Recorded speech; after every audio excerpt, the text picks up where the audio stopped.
Polisi mengungkap proses panjang penemuan Bilkis, bocah 4 tahun yang diculik di Makassar, Sulawesi Selatan. Korban berhasil diselamatkan setelah negosiasi alot antara polisi dan para ketua adat suku Anak Dalam di pedalaman Jambi.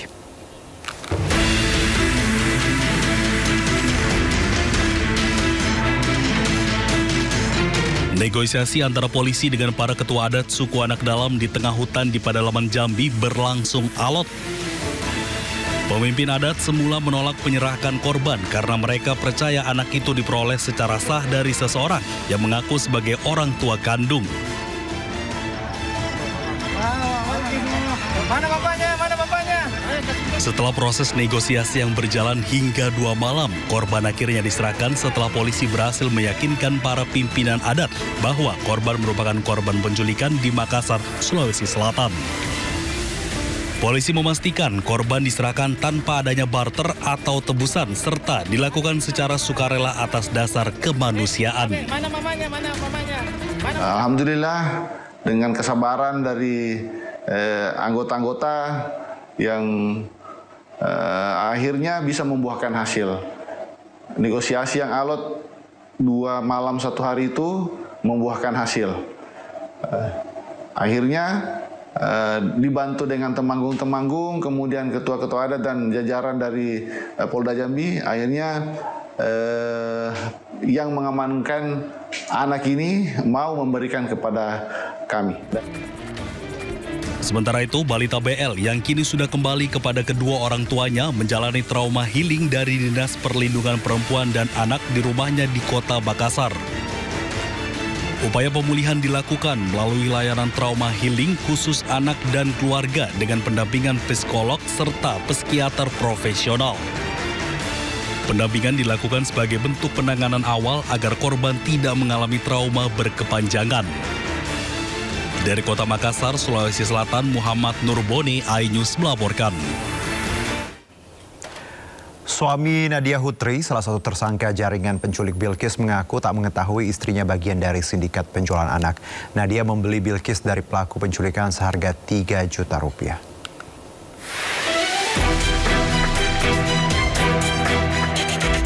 Polisi telah mengamankan pelaku utama penculikan bocah 4 tahun yang hilang di Makassar. Pelaku yakni Sri Yuliana diamankan di Jalan Abu Bakar Lambogo, Kota Makassar.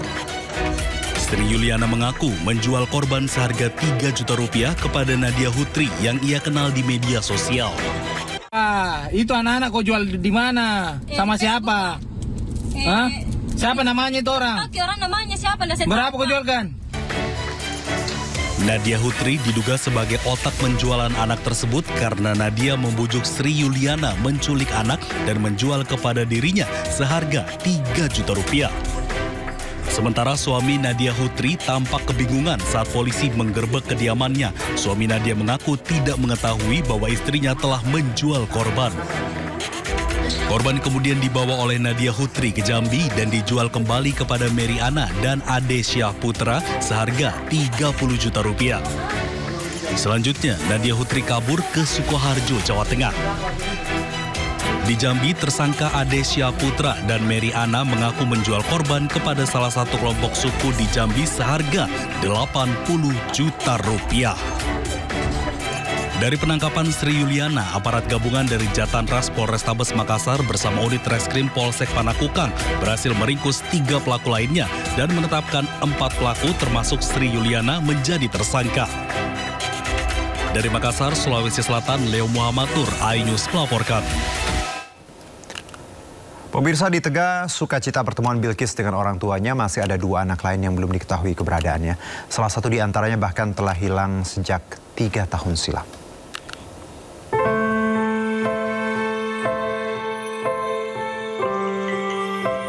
Di saat balita berusia 4 tahun asal Makassar yang kini sudah ditemukan dalam waktu 1 pekan, kini di media sosial ramai soal 2 anak lainnya yang hingga kini hilang tanpa kabar. Adalah Alvaro Kiano Nugroho, bocah berusia 6 tahun yang hilang di Pesanggerahan, Jakarta Selatan. Alvaro dinyatakan hilang sejak 6 Maret lalu, yang artinya telah berlangsung selama 8 bulan. Melalui akun media sosialnya, Ibunda Alvaro kerap memposting harapannya agar bisa bertemu dengan putranya kembali. Sementara pihak kepolisian mengatakan masih mencari keberadaan Alvaro ke sejumlah wilayah seperti Cilegon, Banten, hingga ke Batam, Kepulauan Riau. Selain Alvaro Kiano Nugroho, ada juga balita bernama Kenzi Alfarizi yang hingga kini belum diketahui keberadaannya. Bocah laki-laki ini diketahui hilang sejak 1 September 2022 atau masih berusia 3 tahun. 3 tahun berlalu, keberadaan Kenzi belum diketahui. Saat itu Kenzi menemani ibunya berjualan di warung depan rumahnya di Dusun Danau, Kabupaten Bungo, Jambi. Namun saat ibunya selesai melayani pembeli, Kenzi tiba-tiba sudah tidak ada di tempatnya bermain. Keluarga menyebut hingga kini tidak ada lagi kabar dari kepolisian mengenai perkembangan pencarian putranya. Tim Liputan iNews melaporkan.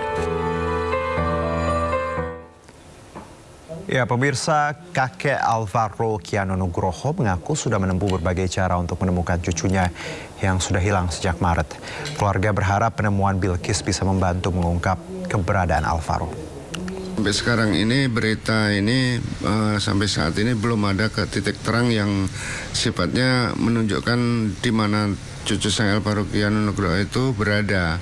Sampai sekarang itu baik dari pihak kepolisian maupun dari manapun juga belum ada mengatakan yang pasti keberadaannya.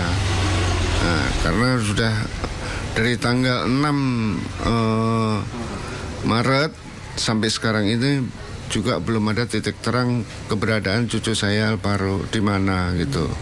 Namun kita pun juga masih tetap berusaha untuk mencari, walaupun kita dengan melalui kita mencari di pelosok-pelosok maupun dari petunjuk-petunjuk orang yang pintar, orang ngerti atau paranormal, kita tetap menggunakan metode itu untuk mencari titik terangnya cucu saya. Namun sampai saat ini juga belum ada titik terang yang mengatakan Alvaro itu ada di A, di B, di C gitu. Belum ada sampai sekarang ini. Nah, maka saya juga berharap dengan adanya ini juga bisa, semoga juga bisa segera menemukan cucu saya Alvaro Kiano Nugroho kembali ke rumah, kembali ke keluarga.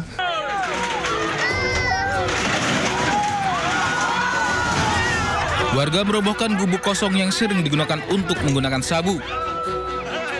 Keberadaan gubuk tersebut membuat warga resah. Warga yang didominasi emak-emak pun menggerebek gubuk dan temukan alat hisap sabu. Usai menemukan barang bukti, keadaan itu menyulut amarah para emak-emak hingga terjadi pembongkaran paksa. Kepala desa setempat sudah memperingatkan pemilik agar gubuk segera dibongkar, namun tidak direspon. Karena sudah meresahkan di masyarakat ataupun masyarakat tidak nyaman lagi dengan adanya gubuk tersebut. Sebelumnya pihak desa sendiri apakah pernah melakukan peneguran ataupun pemberitahuan kepada pemilik pondok tersebut? Nah, sebelumnya di tahun 2024 itu sebenarnya sudah sampai ke Polsek Babu Salam dan ada surat pernyataan dari yang menempati gubuk tersebut bahwa itu akan dibongkar sendiri. Jadi setelah setahun berlalu masyarakat tidak sampai hari ini tidak dibongkar oleh pemiliknya. Pemerintah desa berharap polisi serius menangani peredaran narkoba di Aceh Tenggara, khususnya di desa Batu Bulan Asli. Dari Kabupaten Aceh Tenggara, Aceh, Medi Arjuna, iNews melaporkan.